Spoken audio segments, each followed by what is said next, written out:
सुप्रभात बच्चों। इस वीडियो में मैं पाठ 12 कांस्य सुंदरी साइना की शुरुआत कर रही हूँ। इस पाठ में कांस्य सुंदरी साइना के बारे में बताया गया है कि वह अपने जीवन में कैसे सफल हो सकी और उस सफलता को प्राप्त करने में उसे क्या क्या करने पड़े। एकाग्रता की जीती जागती तस्वीर साइना ने अपने अथक परिश्रम, लगन और अनुशासन के बल पर ओलंपिक खेलों में कांस्य पदक प्राप्त कर अपना सपना पूरा किया और बैडमिंटन खेल जगत में भारत का मस्तक गर्व से ऊंचा कर दिया। साइना के जीवन के कुछ अंश जो हैं वो इस पाठ द्वारा हम जानेंगे।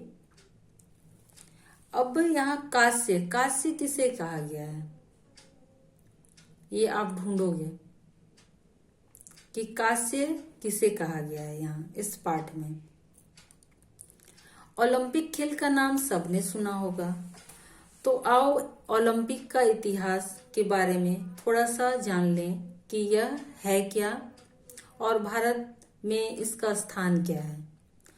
ओलंपिक अंतरराष्ट्रीय स्तर पर प्रत्येक 4 वर्षों में आयोजित होने वाली विश्व की विशालतम खेल प्रतियोगिता है, जिसमें विश्व के लगभग सभी देशों के खिलाड़ी जाति, धर्म, राजनीति, भाषा और संप्रदाय का भेदभाव भुलाकर अपने कौशल का प्रदर्शन करते हैं। सबसे पहले 776 ईस्वी पूर्व यूनान के एथेंस के ओलंपिया पर्वत की तलहटी में खेलों की एक प्रतियोगिता आयोजित की गई थी। बाद में ओलंपिया पर्वत के नाम पर ही इस आयोजन का नाम ओलंपिक पड़ा। किसके नाम पर? ओलंपिया पर्वत के नाम पर इस आयोजन का नाम ओलंपिक पड़ा। आधुनिक ओलंपिक का प्रथम आयोजन 1896 में यूनान के एथेंस नगर में हुआ था, जिसके आयोजन का मुख्य श्रेय यूनान निवासी पियरे द कुर्बतिन को जाता है। ओलंपिक का ध्वज सफेद रंग का है।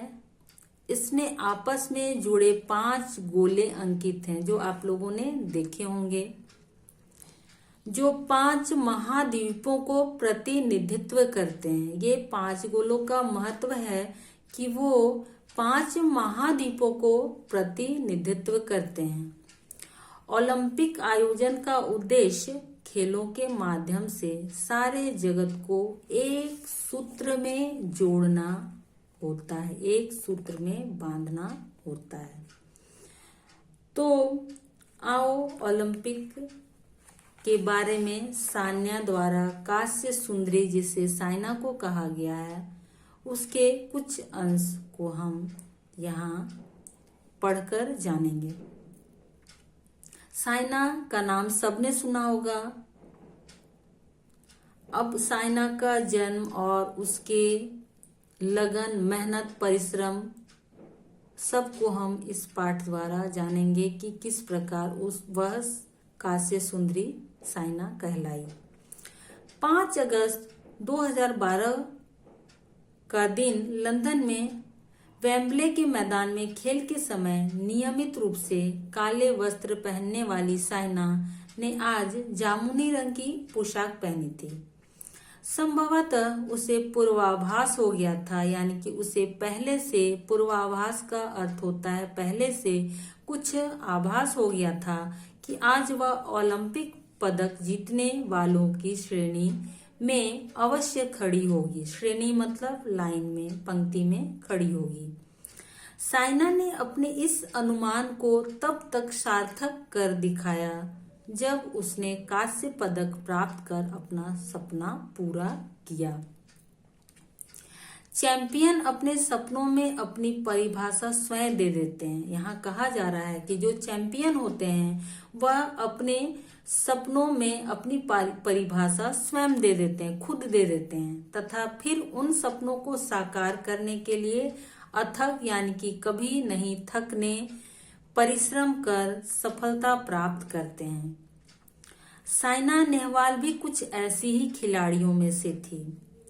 साइना के व्यक्तित्व को यदि हम परिभाषित करें तो वह एक ऐसे व्यक्तित्व की खिलाड़ी थी जो अपने स्वस्थ, विश्वसनीय, ठोस, एकाग्रचित्त यानी कि अपने मन को एकाग्र कर, कंसंट्रेट कर भरोसेमंद खिलाड़ी कहलाई बैडमिंटन खेल जगत में, और भारत का नाम रोशन कर दिया। उसकी उम्र बहुत छोटी थी, 12 साल की उम्र थी। उस जीत को पाने के लिए उसने छोटी सी उम्र में ही एकाग्र मन को अनुशासित कर अपने हठ यानी कि जिद्द मन से उस कांस्य पदक को पाने के लिए उसने जी जान लगा दिया। 17 मार्च 1990 के दिन doctor Harvir Singh All India Radio से हिंदी समाचारों का प्रसारण सुन रहे थे कि उन्हें उनके दूसरे बच्चे के जन्म की सूचना मिली। अब यहाँ हरवीर कौन है? यानी कि साइना के पिता थे, और उन्हें ऑल इंडिया रेडियो, पहले टीवी या ऐसा बहुत सारे चीजें नहीं हुआ करती थी जो आजकल हैं, तो पहले समाचार के लिए लोग रेडियो का प्रयोग अक्सर किया करते थे, ज्यादातर किया करते थे, और हिंदी समाचारों का प्रसारण वह सुन रहे थे कि उनके दूसरे बच्चे के जन्म की सूचना मिली। तब साइना का जन्म हुआ था। साइना के पिता के अनुसार यह उनके लिए संकेत था कि यह आने वाला बच्चा जो है वो समाचारों की दुनिया में एक दिन मुख्य समाचार बनने वाला है। साइना को बैडमिंटन खेलने की जन्मजात क्षमता थी, यानी कि जन्म से ही उसकी क्षमता थी बैडमिंटन खेलने की। अपने माता पिता से मिली। उसके पिता डॉक्टर हरवीर सिंह और मां उषा दोनों ही हरियाणा के अच्छे बैडमिंटन के खिलाड़ी थे। हरियाणा के हिसार में जन्मी साइना का बचपन हैदराबाद में बीता था। साइना का बैडमिंटन से परिचय दिसंबर 1998 में हुआ। उसके पिता जो कृषि विश्वविद्यालय के खेल सचिव भी थे, एक दिन हैदराबाद के लाल बहादुर स्टेडियम किसी टूर्नामेंट के लिए बुकिंग करवाने गए थे। साइना भी उनके साथ वहां चली गई। अन्य बच्चों के समान उसने वहां बैडमिंटन के कुछ रैकेट पड़े हुए थे, देखे और उनसे वह खेलने लगी। तभी वहां उपस्थित बैडमिंटन कोच PSS नानी प्रसाद राव की नजर उस पर पड़ी। कोच ने साइना की प्रतिभा को पहचाना और उसके कौशल को निखारने का उत्तरदायित्व यानी कि जिम्मेदारी अपने सिर पर ले लिया। अब साइना को बैडमिंटन पकड़े हुए देख ही वह कोच समझ गया कि इसमें कुछ ऐसी बात है जो आगे तक इस खेल को ले जा सकती है और शायद एक दिन दुनिया में अपने इस देश का नाम रोशन कर सकती है। अब नानी प्रसाद के प्रोत्साहन से डॉक्टर हरवीर रोज साइना को स्कूटर पर बैठाकर 25-25 किलोमीटर दूर स्टेडियम लेकर जाने आने लगे। इतना लंबा सफर तय करते हुए साइना इतनी थक जाती थी कि स्कूटर के पीछे बैठे बैठे ही कभी कभी वो सो जाती।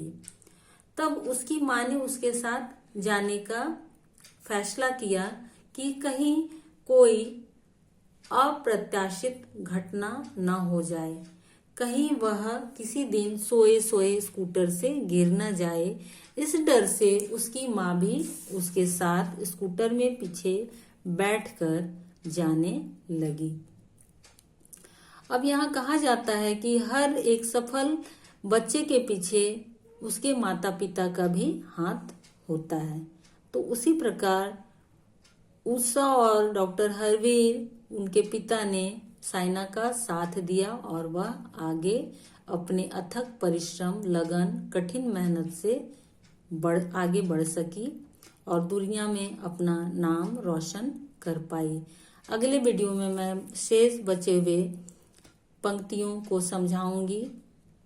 अभी बस यहाँ तक। धन्यवाद।